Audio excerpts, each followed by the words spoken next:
deixado aqui para comentar é a questão das propostas condicionadas, né?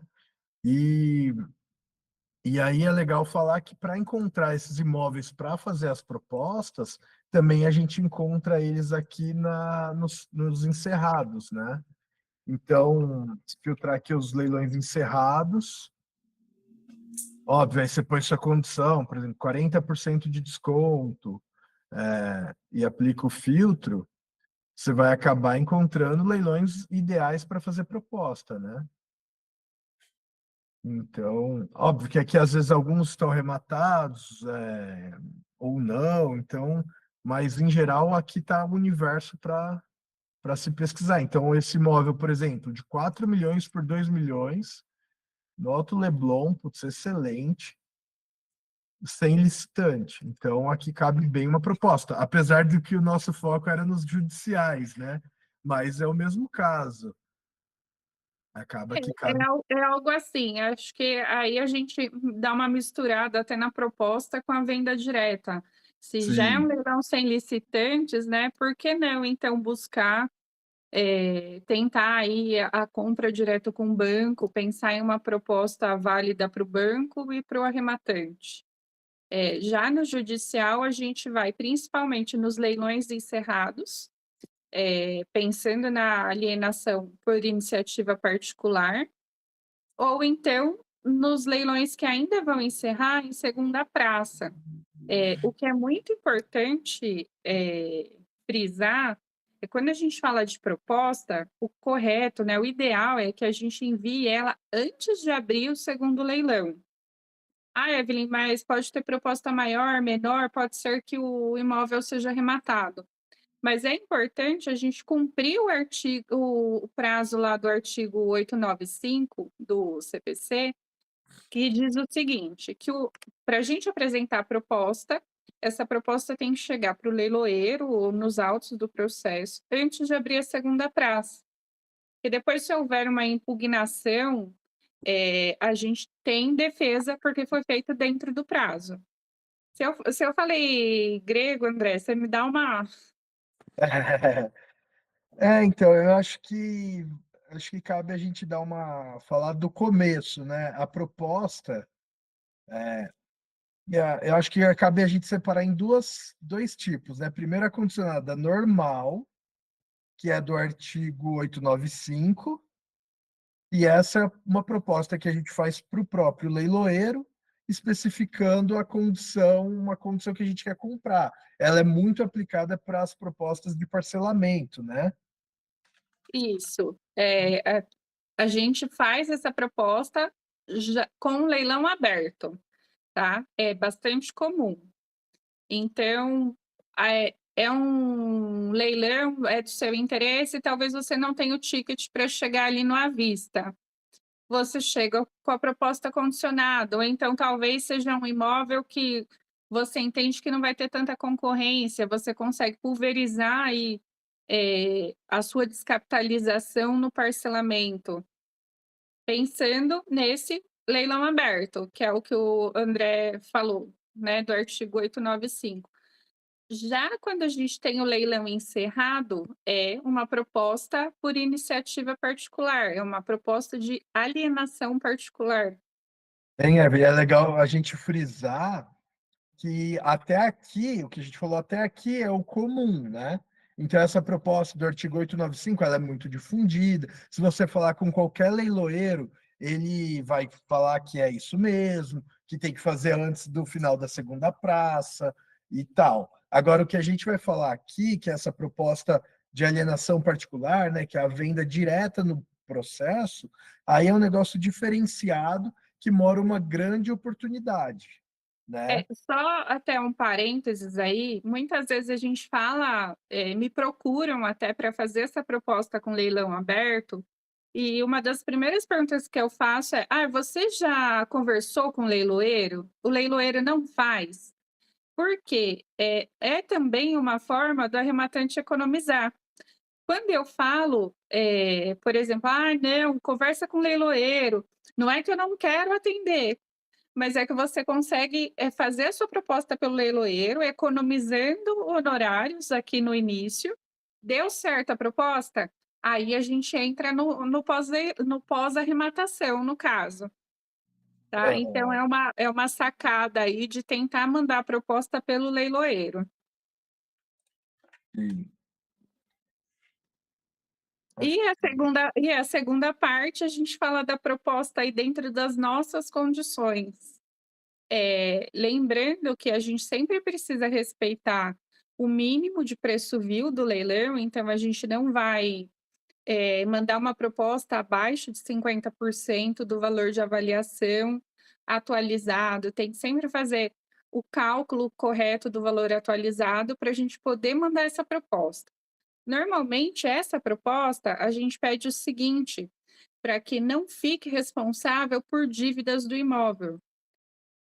Aí vale também algumas situações, bem específicas.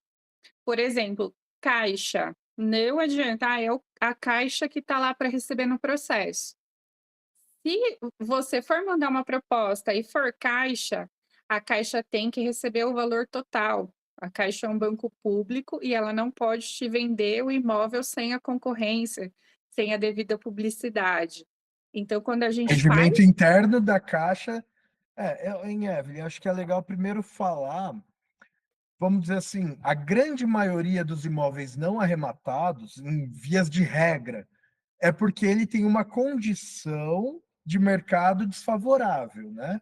Então, essa condição pode ser uma dívida, então o arrematante, quem comprar o imóvel, vai arcar, daí isso está mencionado no edital, que ele não vai, que ele vai ser responsabilizado por IPTU e condomínio, né, pelas dívidas próprio terreno, por exemplo.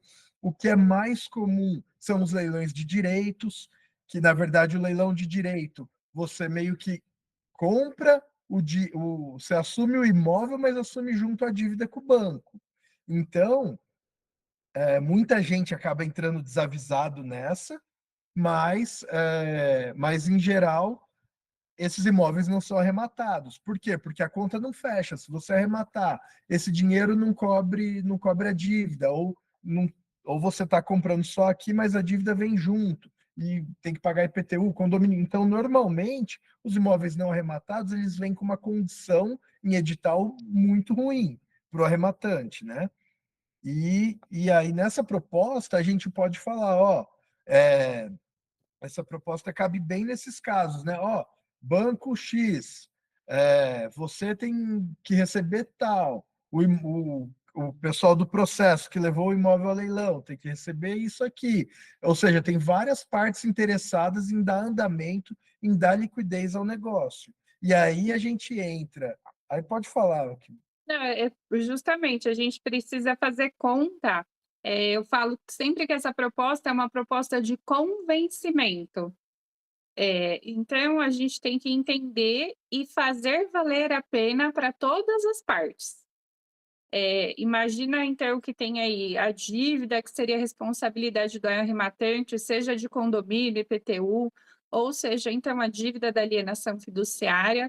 A gente precisa tentar encaixar isso para que seja uma proposta boa para todos, para o arrematante, claro, mas também para os credores.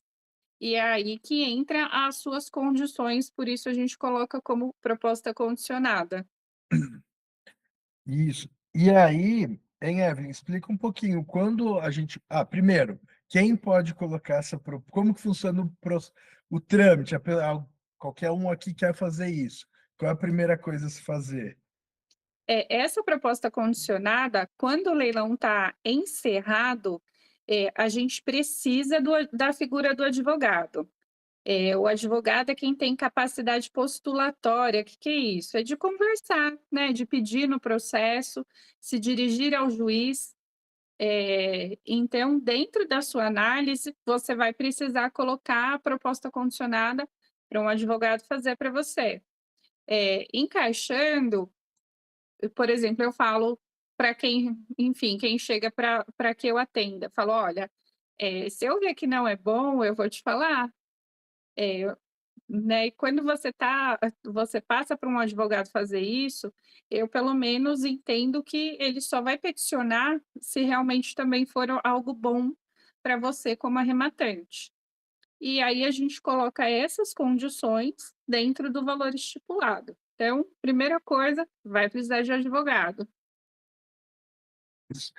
E aí, você faz a proposta, né, você vai peticionar falando para o juiz: "Ó, eu quero dar andamento, eu estou aqui me propondo a dar liquidez nisso aqui com essas condições", que daí fica bom para quem está comprando, para quem é o banco que tem que receber, emprestou dinheiro para fazer o negócio, e para quem é o credor do negócio também que levou, que precisa dessa liquidez.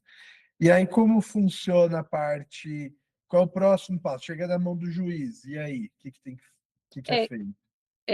até já comentei, é uma proposta de convencimento, mas se a gente protocola e deixa ela lá parada, esperando o andar da justiça, então é uma forma não, o advogado correto é que ele faça um despacho com o juiz, porque ele vai apresentar para o juiz aquelas condições. Também pedir para a vara para que isso seja enviado à conclusão. Que é isso? É pedir para aquela proposta que a gente mandou, para ela chegar na mão do juiz.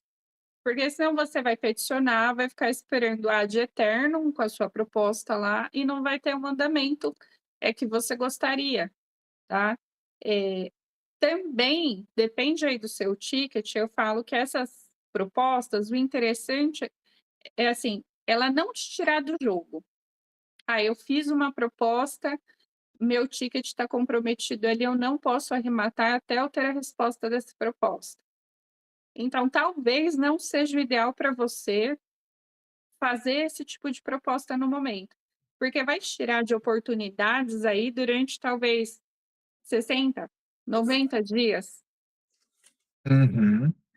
E aí quem que Então, tem que aprovar? Normalmente vai o juiz manda para quem, como que funciona? a gente tem alguns juízes que levam a proposta, para os credores, pedem a manifestação, mas nem todos os credores se manifestam.